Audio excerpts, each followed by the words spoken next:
Hello, welcome back to her movement coaching channel. I am still getting to grips with this whole YouTube thing, but we're here, we're giving it a go. So, in today's video, I wanted to chat to you about building a routine. And that sounds really boring, but one thing I have found with myself and my clients is that the biggest thing letting you down is not being prepared. When we are prepared and when we have a plan, we feel in control. We have to spend less energy thinking about what it is that we need to do, and we are set up for success. So, in this video, I'm going to show you exactly how I help busy women create routines for their workouts and their foods that they can actually stick to. So, before we get into it, if you feel like your weeks are chaotic, you want to exercise, but you don't know how to fit it in, you end up grabbing random food because you're so busy, and then every week it gets to Sunday and you say, I will start again tomorrow. Then this video is going to help you. And it is not about perfection, it is about finding a realistic way that fits your life. So let's get into it. Step 1. And this is the bit that is so simple and most people tend to skip. Every Sunday, I want you to take 10 to 15 minutes and plan your week. You're going to start off and you are going to look at reviewing what you actually have to do in the week ahead. So your non-negotiables. That'll be things like work, kids' activities, any meetings or appointments that you've got, social plans, are you traveling, anything else like that is going to be a non-negotiable. You got to get it done. And I want you to look and block all of that out first in your calendar, because those things have got to happen regardless. And then you're going to look at what time you actually have left. The reason this works is that most of the time we will wing it. We'll think, oh, I should have time this week. And we don't think about when we're actually going to do it. And then we think we're going to squeeze it into a short amount of time or fit it in here or there. And then it never ends up happening. This is a big thing that I had to learn at the start of my fitness journey. When I first started getting back in the gym after I had my daughter, I was working a full-time job. I had my little girl. I was a single mum at the time. I had my house to look after and I was running my business.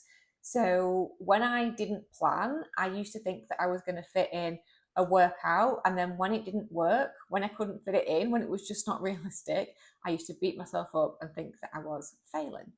But once I actually started planning my weeks and seeing what realistic time I had available, that's when everything changed and I started to see my results coming through. So step 2, you're going to look at where you're going to fit your workouts. I want you to just start by thinking about 2 workouts. Another mistake we make is we think that we need to be hitting 4, 5, 6 workouts a week, and no wonder we get overwhelmed and it doesn't happen and we feel like a failure.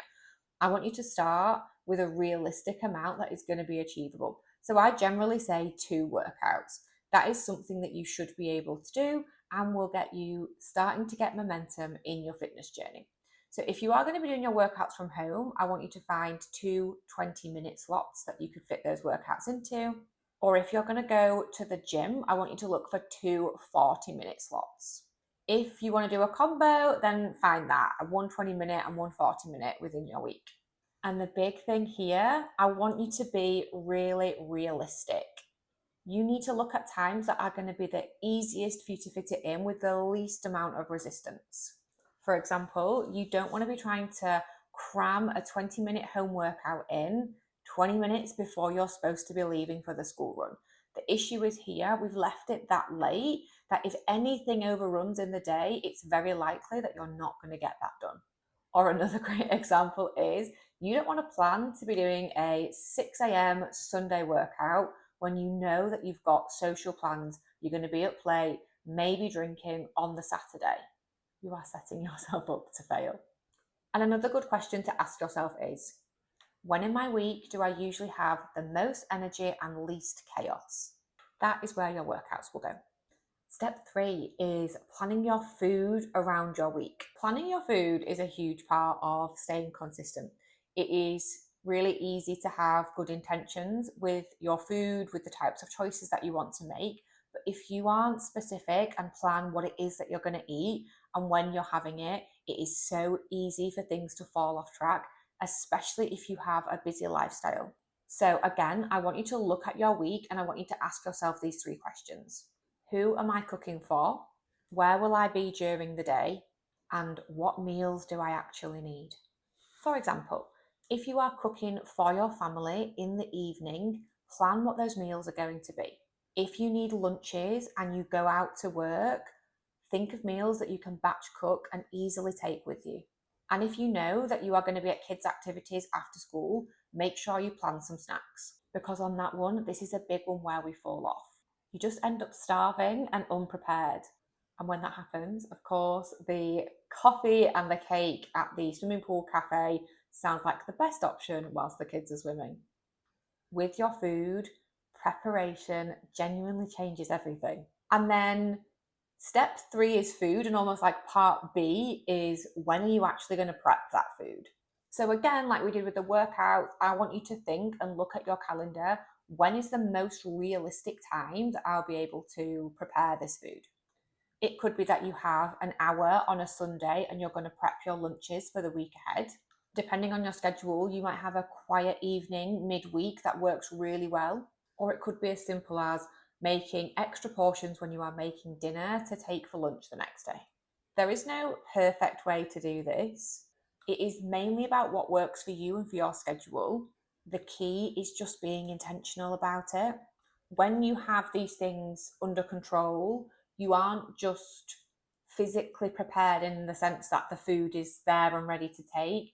You feel mentally prepared, which takes one less thing off that mental energy that you are spending thinking about the things that you need to do. And you also feel really in control, which again is really settling when we live in such a busy, chaotic world at the minute and our lives just feel like we are dashing from one place to the next.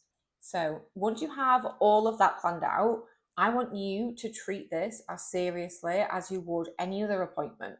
I want you to do that by using a written calendar, so you can get like a notebook calendar, or you can pop it into your email calendar, Google Calendar, your phone calendar, whatever works best for you. Personally, I put everything into my Google Calendar, and then the key things I transfer into a written diary that I will have with me day to day, because I love the satisfaction of ticking off those activities when they are done. So in the calendar, whether that's a digital one or your physical written calendar, I want you to plan in the workouts that you're going to do, when you're going to plan your food, when you're going to buy your food, and when you're going to prep it. And I want you to treat them like an appointment that you just wouldn't miss, or think of it as your friend that you just wouldn't cancel on. The commitments that you make to yourself are just as important as the commitments that you make to anybody else. A big way to build your confidence and your self-belief that you can make a health and fitness journey work for you and that you can build a body that you look and feel amazing in is doing the things that you say that you're going to do. It is so easy to cancel on ourselves when we wouldn't dream of doing that to other people. We need to hold ourselves in the same respect. And then, like I said, I absolutely love ticking them off in my written calendar. You can also probably do that in your Google Calendar or your whatever it is that you're going to use on a digital calendar. This is really, really important. It isn't just a kind of like childish love to tick it off thing. Mentally and like psychologically, it gives you that dopamine hit. And again, that builds the trust in yourself. It gives yourself that reward that the thing that you are doing, you tick it off, you get the buzz, and it makes you want to do that again. It reinforces that behavior. And then the final thing that I want you to do is just repeat and adjust it. You might not get everything perfect in week 1. That is absolutely okay. I do not want you to think that because it didn't work out the first time round that you can't do this. At the minute, we're kind of working in the dark. We don't know what we don't know.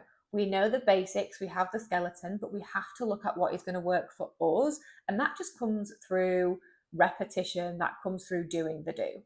It is almost certain that at some point something is going to come up. Appointments are going to come up, we're going to have to reschedule, kids are going to be unwell. We can't predict the future, but we can plan as best we can and have room to adjust. For example, you might find that you've planned in this workout to do every Tuesday, but it just never seems to happen, or it causes more stress than benefit.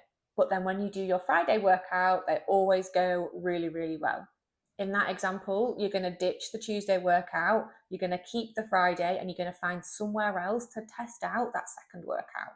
Or you might find that you decided to do your food shop on a Monday, but actually that isn't setting you up mentally for the best week because you don't have anything in to start the week.